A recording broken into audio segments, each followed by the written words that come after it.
ఎట్లుంది ఇప్పుడు పరిస్థితి ఫ్రీ బస్ వచ్చినాక? ఇప్పుడు చాలా ప్రాబ్లం అవుతుంది సార్ మాకు. ఏమైతుంది? అంటే మా లేడీస్ అసలు ఎక్కట్లేదు సార్, అందరు బస్సులు ఎక్కుతున్నారు. దానివల్ల మాకు చాలా ఇబ్బంది అవుతుంది సార్. ఇది అంటే మరి వాళ్ళు ఏదో ప్రామిస్ చేశారు కదా, ఇచ్చేస్తామని చేస్తున్నారు. ఏం చేస్తలేదు సార్, ఇప్పుడు చాలా ఇబ్బంది అవుతుంది చాలా మంది ఆటో డ్రైవర్లు కూడా సార్. నమ్మి ఓటేసారు కదా. అవును సార్, అయితే ఇట్లా అవుతుంది అనుకోలేదు సార్ ఎవరు. కానీ ఇప్పుడు చనిపోతుంది సార్ మా డ్రైవర్లు. ఒకప్పుడు రైతులు చనిపోతుండే, ఇప్పుడు ఆటో డ్రైవర్లు చనిపోతుంది సార్. మన పేపర్లో చూసిన అవును సార్. 14 మంది ఏదో చనిపోయినారు. అవును సార్, మిరియాలో కూడా ఒక ఆయన చనిపోయింది సార్. ఎంత పైసలు వస్తుంటే నేను రోజుకి ఇప్పుడు అప్పుడు రోజు 1500 2000 చేస్తుంటాను సార్.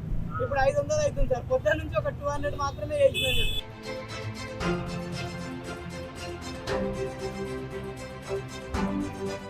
ఏమో మరి ఏం డిమాండ్ చేయాలా ప్రభుత్వాన్ని, ఏం అడగాలా మీరే చెప్పాలి. సార్ నా ఆలోచన ప్రకారం అయితే రోజు మేము 2000 సంపాదించుకుంటాం కదా సార్. ఆ రోజుకి ఒక 1500 చొప్పున నెలకు ఒక 15000, రోజు 500 లాగా నెలకు 15000 అట్లా మాకు రైతులకు ఎట్లా ఇస్తారో మాకు కూడా అట్లా ఇవ్వాలి. ఎంతమంది ఉన్నారు ఆటో డ్రైవర్లు హైదరాబాద్లో? తెలంగాణ మొత్తం 6 లక్షల మంది ఉంటారంట సార్. మీ మూటకొండూరులో ఎంతమంది ఉంటారు అని చెప్పినారు? మూటకొండూరులో అయితే ఒక 1500 మంది ఉంటారు సార్ మండలం మొత్తం మీద. 15 మంది. ఎంత దాకా చదువుకున్నారు? నేను 10th ఫెయిల్ అయినా సార్ అక్కడ. అప్పుడు నాకు అప్పుడు ఇంత తెలివి లేకుండా. డిగ్రీ చదివిన కూడా ఉన్నారా? ఉన్నారు సార్ చాలా మంది.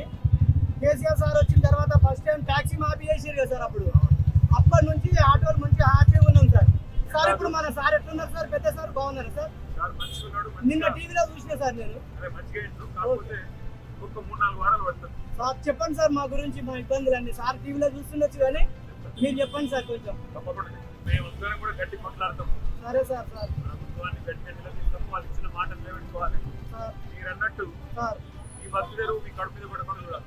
సరే సార్. ఆ పని చేస్తాం మేము మాట. Okay sir. పిల్లలకు కూడా అలో చెప్పు, ఎప్పుడన్నా సార్ తీసుకొస్తా అంటే చెప్పు, నేను కలుస్తాను. చాలా హ్యాపీగా ఉంది సార్ మీరు మా ఆటోలో ఎక్కడం.